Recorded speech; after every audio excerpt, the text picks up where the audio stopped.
Bismillahirrahmanirrahim. Assalamualaikum warahmatullahi wabarakatuh. Di sini saya Ahmad Firdaus. Saya akan mengerjakan tugas membaca dari Bapak Fikri Farihin MPDI yang berjudul menelaah materi Al-Quran dan Hadis kelas 7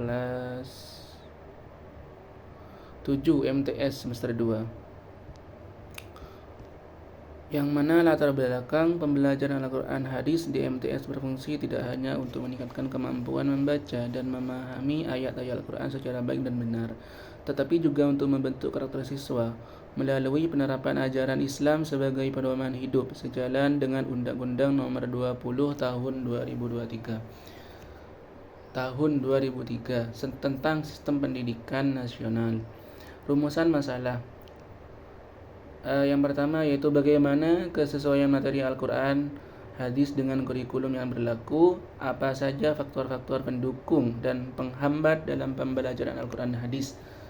Yang C yaitu tujuan penulisan, yaitu untuk mengetahui kesesuaian materi Al-Quran dan Hadis dengan kurikulum yang berlaku, dan yang selanjutnya yaitu untuk mengetahui faktor-faktor pendukung dan penghambat dalam pembelajaran Al-Quran Hadis. Manfaat penulisan. Telaah materi ini dapat yang pertama yaitu telaah materi ini dapat memperkaya wawasan pemahaman materi, membantu dalam menyusun rencana pembelajaran yang lebih efektif, dan kemungkinan guru untuk mengidentifikasi kelemahan dalam pembelajaran dan memberikan umpan balik untuk perbaikan. Telaah materi ini yang kedua yaitu telaah materi ini diharapkan mampu memberikan pandangan kepada mahasiswa Fakultas Tarbiyah Unik Hames Jember, khususnya program studi pendidikan agama Islam, sebagai penambahan literasi atau wawasan terkait dengan penanaman telaah materi Al-Quran Hadis MTS kelas 7 semester 2. Yang selanjutnya yaitu sebagai bahan kajian untuk membantu memastikan materi pembelajaran relevan, efektif, dan sesuai dengan kebutuhan siswa. Dengan telaah kurikulum dapat disempurnakan agar lebih mudah dipahami dan diterapkan di kelas, serta memastikan materi tersebut memenuhi standar kualitas dan relevansi. Deskripsi materi Al-Quran dan Hadis.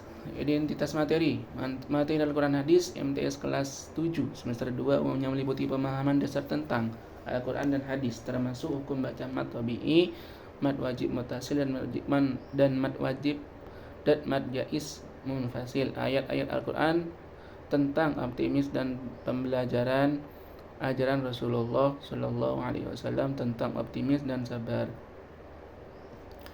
Yang B yaitu ringkasan materi. Hukum bacaan mad dalam ilmu tajwid adalah ketentuan yang mengatur panjang pendeknya bacaan pada huruf-huruf tertentu dalam Al-Quran. Hukum ini terbagi menjadi dua, yaitu mad tabi'i atau asli dan mad far'i atau tambahan. Mad tabi'i adalah mad yang terjadi secara alami tanpa adanya sebab lain, sedangkan mad far'i adalah mad yang terjadi karena adanya sebab seperti hamzah, sukun, atau tasydid.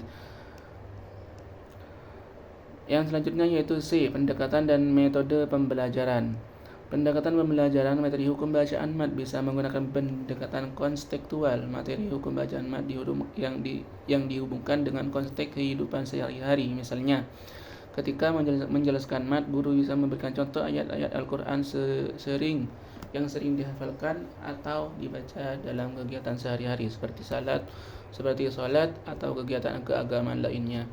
Metode pembelajaran bisa bervariasi seperti metode diskusi, metode tanya jawab, dan metode demonstrasi.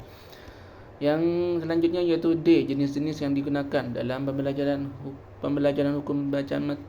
Berbagai media dapat digunakan untuk membantu siswa memahami materi dengan lebih efektif.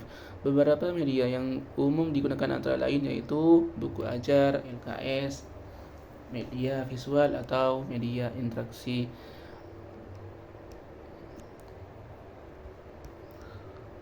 Temuan dan rekomendasi. Temuan utama telaah materi Al-Quran dan Hadis di MTS Madrasah Tsanawiyah bertujuan untuk memberikan dasar pemahaman dan aplikasi ajaran Islam bagi siswa, termasuk kemampuan membaca, menghafal, dan mengartikan ayat-ayat suci, fokus memahami dan mengamalkan hadis, Fokus utama dalam mengembangkan kecintaan pada Al-Quran dan hadis serta mendorong siswa untuk mengamalkan ajaran dan nilai yang terkandung di dalamnya dalam kehidupan sehari-hari.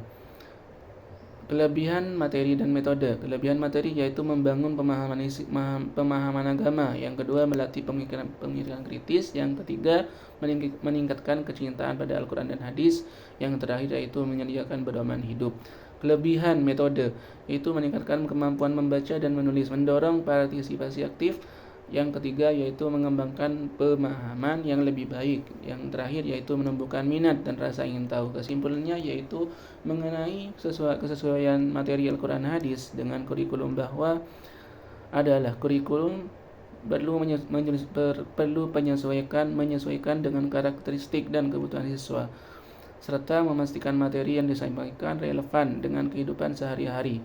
Kurikulum juga harus mempertimbangkan aspek kognitif, afektif, dan psikomotorik siswa. Selain itu, materi Al-Quran dan hadis harus diajarkan secara komprehensif dan harmonis dengan melibatkan berbagai metode pembelajaran. Kemudian secara ringkas, faktor penghambat pembelajaran Al-Quran hadis mencakup kurangnya minat siswa, rendahnya kompetensi membaca dan menulis Al-Quran, serta keterbatasan fasilitas dan media pembelajaran. Sebaliknya, faktor pendukung meliputi minat siswa yang tinggi, lingkungan, keluarga, dan masyarakat yang mendukung, serta penggunaan media pembelajaran yang efektif. Mungkin saya Ahmad Firdaus mohon undur diri. Mungkin sekian materi dari saya, kurang dan lebihnya mohon maaf. Dengan diakhiri, wassalamualaikum warahmatullahi wabarakatuh.